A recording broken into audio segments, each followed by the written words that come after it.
Ukraine runs on natural gas, and its energy-inefficient homes and factories use a lot of it.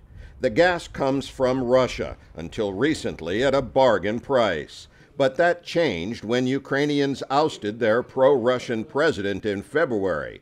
Russia raised the price by 40%.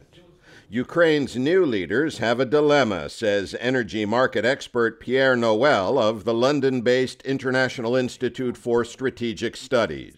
They now face the very difficult choice, perhaps the impossible choice, of having to choose between cheap gas and political submission to Russia or expensive gas as the price to pay for their political independence.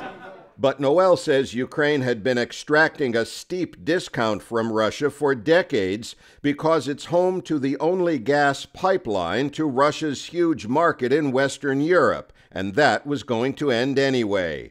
Russia and its customers have been working for years to build 2 new pipelines that will soon bypass Ukraine, eliminating the country's leverage and putting Russia in a position to charge Ukraine a premium.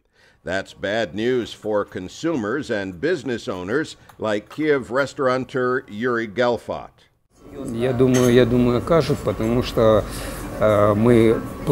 Price of gas will impact all of us.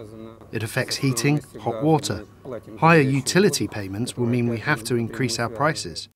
That may be one of the costs of energy independence. At his nearby clothing store, Ruslan Pavlyuk takes a broader view, calling for increased efficiency and conservation, plus one more thing. Ukrainians have to stop crying, tighten our belts, and understand that we have more fighting to do for our future. Much of the belt-tightening will fall on energy-wasteful Ukrainian factories and their workers, largely in the east of the country where pro-Russian sentiment is the strongest. Pierre Noël says that will make it difficult for Ukraine to forge a national consensus to make the kind of painful reforms that Central European countries have made.